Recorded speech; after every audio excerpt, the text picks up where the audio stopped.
मातरम दोस्तों, आज हम लोग क्या पढ़ना है।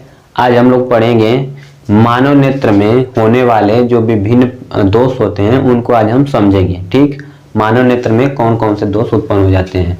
तो चलो शुरू करते हैं। सबसे पहला हम देखेंगे कि मानव नेत्र में लगभग 5 प्रकार की दोष उत्पन्न हो जाते हैं। कितने? 5 तरह के दोष उत्पन्न हो जाते हैं।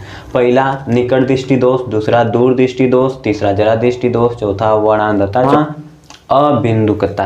कहने का मतलब आप ये सभी दोष मानव नेत्र में ही उत्पन्न हो जाते हैं। जैसे हम लोग के नेत्र में 5 दोष उत्पन्न हो सकते हैं, लेकिन कौन, कब और कैसे उत्पन्न होता है ये देखेंगे, और इनका क्या निवारण है ये सब देखेंगे। तो शुरू करते हैं। पहला है निकट दृष्टि दोष। पहला क्या है? निकट दृष्टि दोष। तो निकट दृष्टि दोष किसे कहते हैं? निकट दृष्टि दोष अर्थात जब नेत्र द्वारा पास की वस्तुएं दिखाई देती हैं लेकिन दूर की वस्तुएं नहीं दिखाई देती हैं, तो उस स्थिति में नेत्र में जो दोष उत्पन्न होता है उसे कहते हैं निकट दृष्टि दोष। निकट दृष्टि दोष, बात समझ में आ गई? निकट दृष्टि दोष इसका उल्टा होता है। निकट दृष्टि दोष, निकट की वस्तु दिखाई देगी लेकिन दूर की वस्तु नहीं दिखाई देगी, इसी को क्या कहते हैं? निकट दृष्टि दोष। और दूर दृष्टि दोष की बात करें तो दूर की वस्तु दिखाई देगी लेकिन निकट की वस्तु नहीं दिखाई देगी, उसे कहते हैं दूर दृष्टि दोष। तो सबसे पहले देख लो निकट दृष्टि दोष, परिभाषा जान गए। अब निकट दृष्टि दोष का क्या कारण है या कैसे हो जाता है?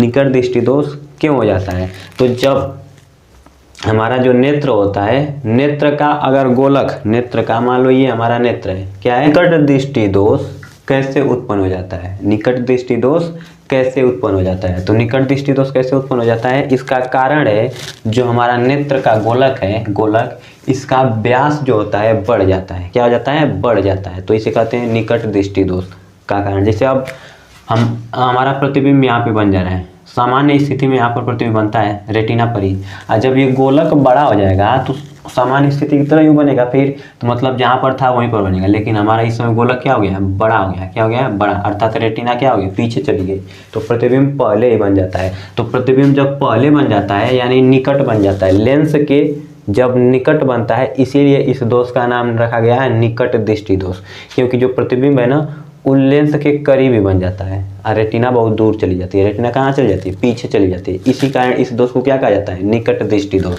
तो जब निकट की वस्तु दिखाई देगी लेकिन दूर की वस्तु नहीं दिखाई देती है, इस स्थिति में निकट की दिखाई देगी लेकिन दूर की नहीं दिखाई देगी। इसका नाम निकट दृष्टि दोष इसलिए रखा गया है, यही मेन है कि जब जो प्रतिबिंब बनता है वह रेटिना पर से न बन के उसके पहले ही बन जाता है, इसीलिए इसका नाम क्या है? निकट दृष्टि दोष। तो पहला कारण कि गोलक का आकार क्या हो जाता है? बड़ा हो जाता है। ठीक, या आप कह सकते हैं गोलक का व्यास बढ़ जाता है। क्या? गोलक का व्यास बढ़ जाता है। और दूसरा कारण हम कह सकते हैं कि गोलक का व्यास तो ठीक है, लेकिन रेटिना जो हमारा मानव नेत्र का लेंस जो है इसकी वक्रता बढ़ जाती है। क्या? वक्रता। अगर जो इसकी वक्रता बढ़ जाएगी, ये और मोटा हो गया, क्या हो गया? और मोटा, तो ये प्रकाश को पहले ही मोड़ देगा। क्या कर देगा? पहले रेटिना बनाता था तो अब उसके पहले ही मोड़ देगा, तो मोड़ के एक जगह यहाँ पर इकट्ठा कर देगा। ठीक, तो फिर उस स्थिति में भी रेटिना के पहले ही प्रतिबिंब बन जाता है, तो इसे निकट दृष्टि दोष इसीलिए करते हैं। सबसे बड़ी बात यह है कि जो प्रतिबिंब बनता है वह रेटिना के पहले ही बन जाता है, तो उस दोष को क्या कहते हैं?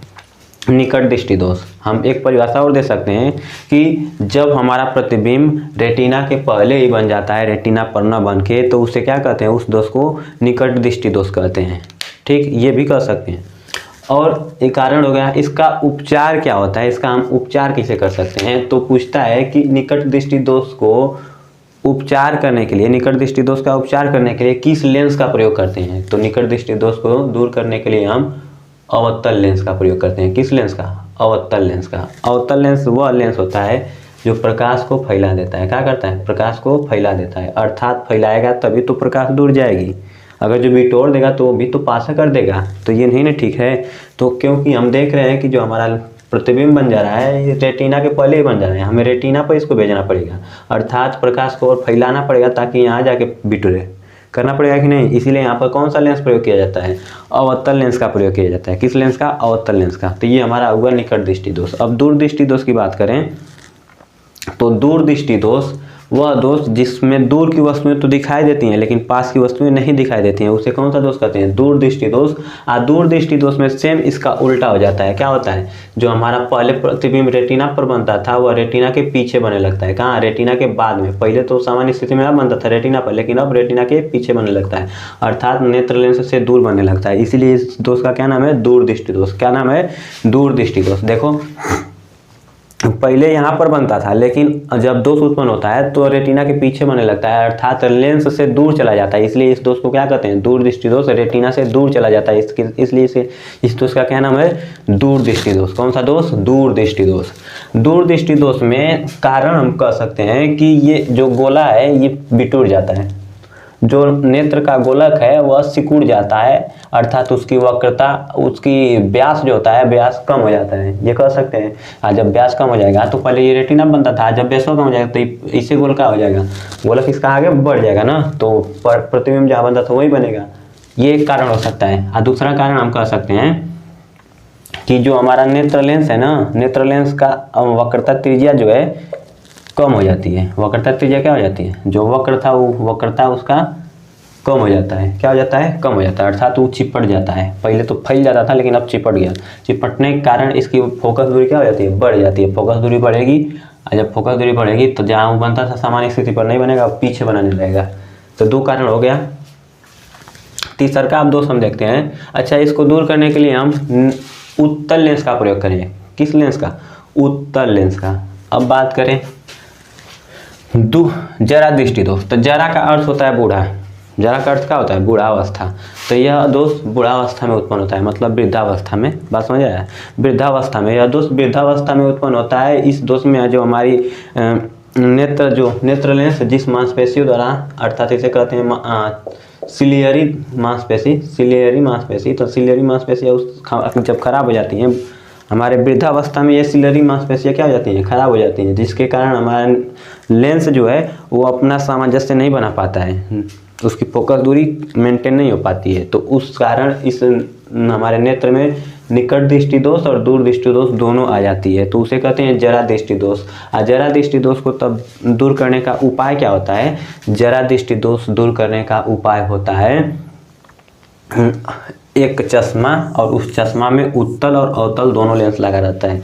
चश्मा में कौन सा लेंस? उत्तल लेंस भी लगा रहेगा और अवतल लेंस भी लगा रहेगा। ठीक, जो वृद्ध व्यक्तियों को देखते हैं हम लोग, वृद्ध लोग होते हैं, बूढ़े लोग, वो जो चश्मा पहनते हैं उस चश्मा में हम अधिकतम देखोगे नीचे एक लेंस लगा होगा और एक ऊपर, दो लेंस उसमें लगे होते हैं। तो वो अगर जो दो लेंस लगे हैं तो समझ जाना कि उनको कौन सा दोष है? जरा दृष्टि दोष है। न तो पास का दिखाई देता होगा न दूर का। तो जब लेंस लगा लेंगे तो नीचे वाला पास के लिए काम कर देगा, ऊपर वाला दूर के लिए काम कर देगा। ठीक, तो हो गया दूरदृष्टि दोष।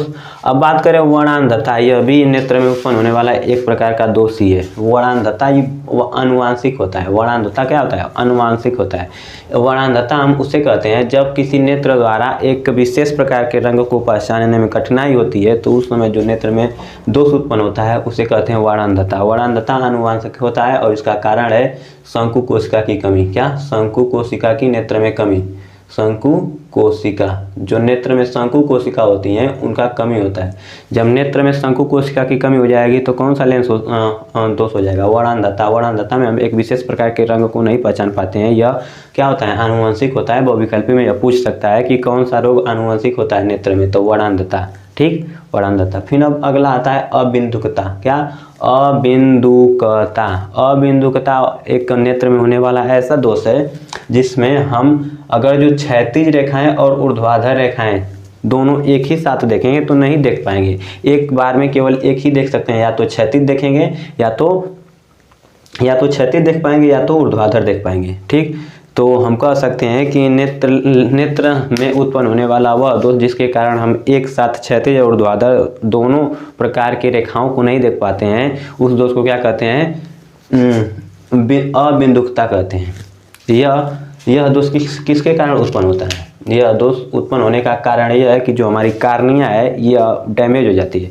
कार्निया क्या हो जाती है? डैमेज। तो कार्निया के डैमेज होने के कारण कौन सा दोष उत्पन्न हो जाता है? अबिंदुकता। अब बताओ इसको दूर करने का उपाय क्या है? तो अबिंदुकता को दूर करने का उपाय होता है बेलनाकार नली में लेंस का प्रयोग।